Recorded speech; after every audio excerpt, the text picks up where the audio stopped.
one thing that we all have to deal with is injuries in Dynasty Fantasy Football. You got to make your choice. What are you going to do? You're going to play it like it's a redraft league and just sell to try to get some points in there now and then tear it down in the offseason. Easier said than done, though. Sure, we've all tried it and we've all come up short. So what are we going to do? I mean, there's a lot of different situations. Let's get into it. Let's start off by talking about short-term injuries. And one example of that, Cordell Patterson on the IR for 4 weeks. What are you going to do with that? You're going to trade for somebody? You're going to hit the waiver wire up? Or do you have sufficient depth? Did you plan ahead? Yeah, with these short-term injuries, I'm probably not looking to trade away super quickly unless a running back hurts his foot. Maybe he does something where he's out 4 weeks to his foot. I mean, that's usually not great.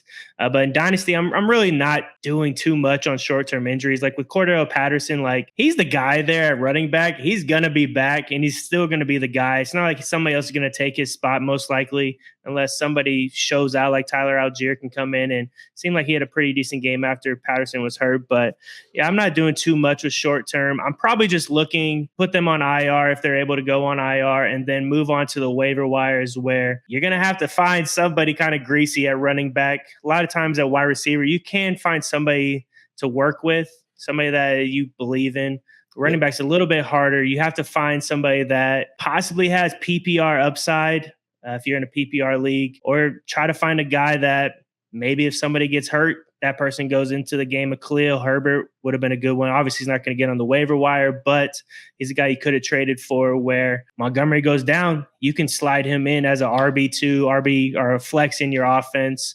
You just have to really work the waiver wire all season, man, especially in the NFL. We always talk about in the offseason, like, oh, this is so great and this is going to be awesome. And then once the season starts, each week just seems like death toll is just going up and up and up every single week. But you got to hit that waiver wire when stuff like this happens, just so you can rebuild your depth, hopefully a little bit. And I mean, if one of these guys pops off, then, I mean, he could move him at some point as well. So, I mean, the goal is to find somebody that can fill in, but, you know, it could help your assets moving forward. I want to say this is the time where me preaching to get fab in every trade really comes into play, because you can just recklessly throw fab at these players. You need somebody to fill in. Like, for example, I have a league where I have two quarterbacks, Mac Jones and Zach Wilson. They have yet to play with each other this season. It's really frustrating. You know, before Zach Wilson came back, Mac Jones got hurt. Threw $15 on Brian Hoyer. And then I also picked up Bailey Zappi for free. So I'm trying to make these moves so I can be competitive. But if you have fab, and another thing to do is, okay, say running back. Chev, you made a really good point. Running back gets kind of gross on the waiver wire this time of year. We know that. Even if you don't plan on playing Mike Boone, if he's on your roster, he can't be used against you. Play keep away. And if you have the fab to do it and you have the roster space to do it, do it. I'm fine with doing stuff like that. I'm also fine with not starting a player in a position so they can't get you negative points and you can't lose a game. I'm fine with all of those things. Whatever gives you the competitive advantage. Nate, what about yourself? Yeah, with short-term injuries, I'm usually just holding on. You know, I'm just hoping that my wide receivers can carry my team enough to just get over it. And, you know, when I start Rex Burkhead as my RB2, I just hope that it works out. That's quite honestly. I mean, I don't think, you know, with long-term injuries, I have a bit of a different viewpoint, but with short-term injuries, you know, yeah, like, you know, 2 to 4 weeks. If you're going to be a contending team, you kind of got to hope that your team can sustain that depth, because most of the time you're not going to get enough value back right after the injury to, you know, be worth moving a player like that. You know, Cordell Patterson, you know, people doubt him already. Now with the injury, they're out for 4 weeks. You're not going to get, you know, really anything back for him. And what he's going to do when he comes back is far too valuable for you to, you know, sell him cheap now. If it's closer to the end of the regular season and it's going to affect your playoffs, then, you know, then you can move off a player short term. But I think mid-season, your team has to be strong enough to get through that. And that's why you're a championship team. Yeah, basically, you just got to kind of hold it down a little bit with these short-term injuries.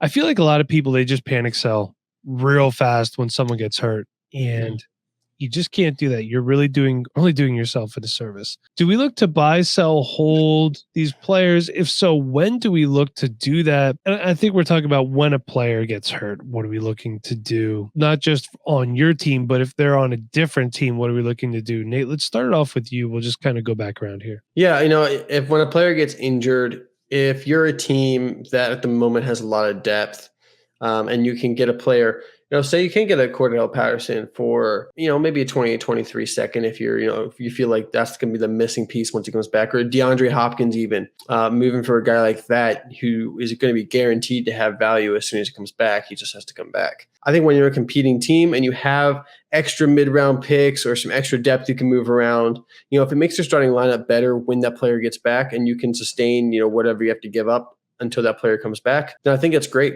If you have the depth, make that move to kind of upgrade a starting lineup position, even though you're not upgrading it until 2-3 weeks from now. With long-term injuries, if you're a contending team, if you need fantasy points, I think, you do look to sell. But like I said, if you don't sell right away, you're not going to get a lot of good value with the long-term injuries. Mm-hmm. If you're buying, a month or two after is the time that you want to start buying, after the news is no longer fresh and, people kind of have forgotten about how good the player is.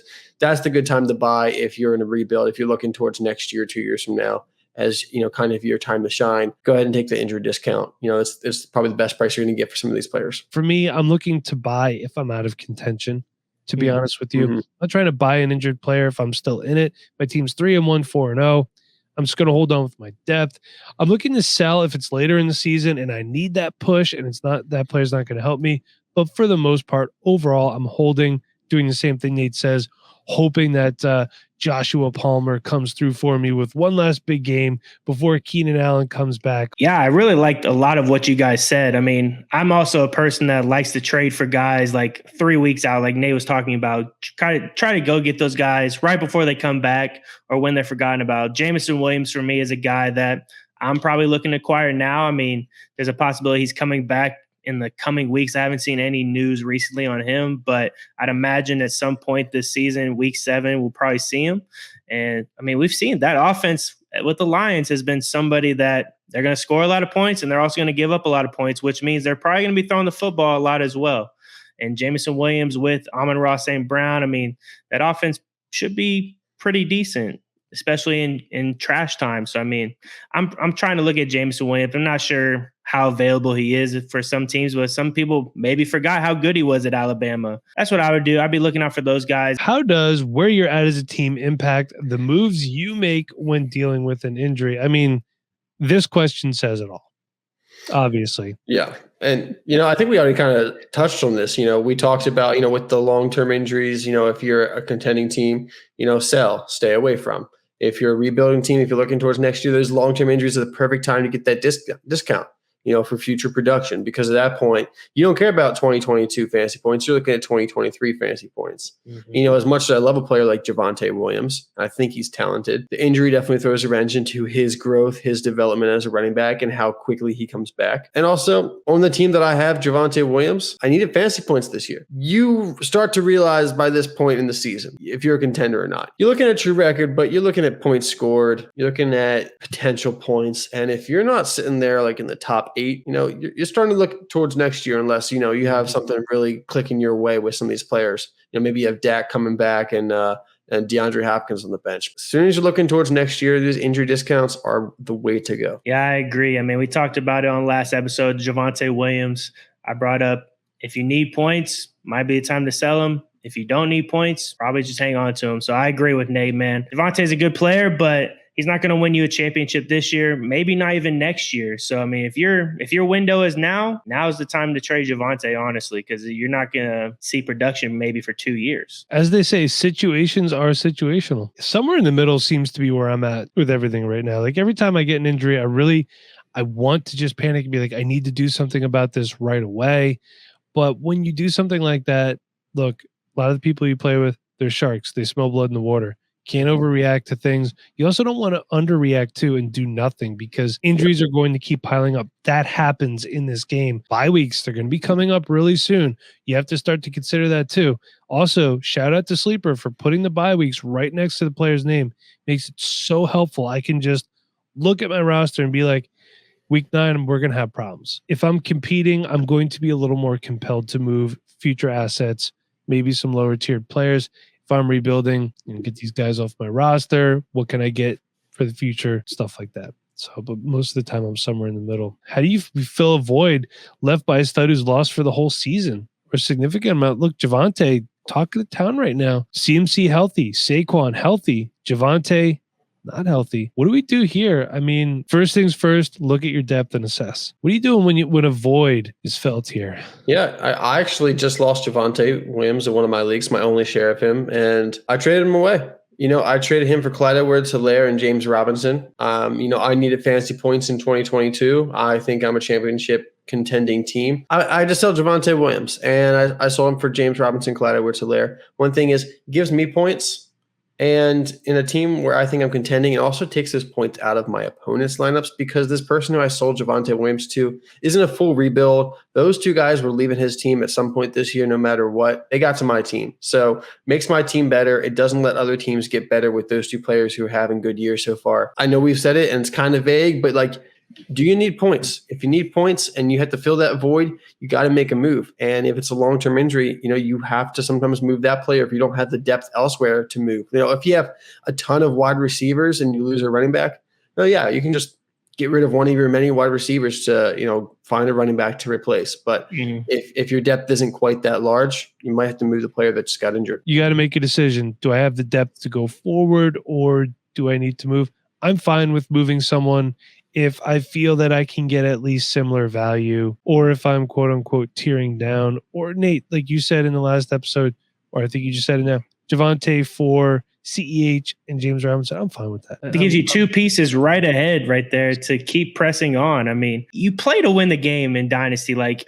I get you kind of maybe want to rebuild, but I mean, if you are competing, you got to do everything at all costs to almost get there. I mean, I'm not saying trade the farm away, but if I'm a piece or two away and I lose a piece, I might try to go find a person that wants that guy if he's not going to be healthy for a year. And we know it's not easy to come back from some of these injuries, so why not move them and try to win the ship, man? I mean, if you win one season, that makes up for 5 or 6 seasons, depending how big your league is or how much you pay. I don't know. I want to win now. There's sometimes where you realize my team sucks. I have to do a full rebuild. I mean, I had to do that in the league, the Dynasty League that we started. I had to get rid of everybody. I think I had Todd Gurley, Odell, just dudes that I'm not ready to use. I got to get rid of these dudes, and it's paid off. I'm lucky to get some of the trades, honestly, that I've gotten, but you have to realize if you're a contender, you should probably already have some of these pieces ready to take over for Javonte. Probably not counting on him 100%.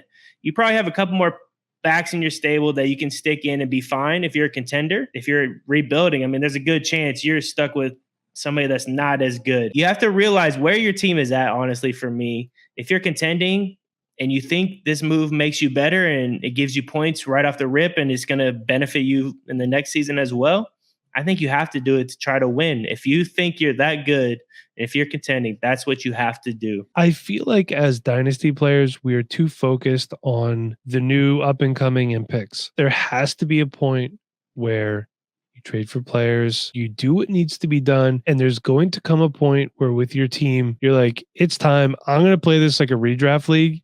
I'm going to do what I have to do, and I'm going to win it. And that's another reason why I still think redraft leagues are important for you to play in, so you can keep up with current trends, see what's going on, see how to value these guys, and then obviously apply that to a Dynasty setting. If you're going to win a championship too, you're getting a late round pick for your first pick anyways, and we know that doesn't always hit. So if you can trade your first, if you're a contender, you think you're good, you're going to win it all possibly. I mean, I would trade my first round pick to upgrade and give myself a better chance of winning the league this year. And Chev, if you're going to win a championship, you're not doing it next year. You have the chance to do it right now, so go for it. Well, that is it for this one today. I do hope you all enjoyed. Please leave a like if you did. Comment down below how you deal with injuries in your Dynasty leagues. Do you look to sell right away? Do you look to buy these injured players? Or do you just like to ride out the injury? Not knowing how to handle injuries is a huge mistake. If you want to know 5 other mistakes you should be avoiding, check out the video on your screen now where Zach and I dive into 5 of the most common mistakes Dynasty players make. So make sure you're ahead of the curve and check that video out. But hey, that's going to be it for us today. We will see y'all in the next one. But until then, y'all have a good one.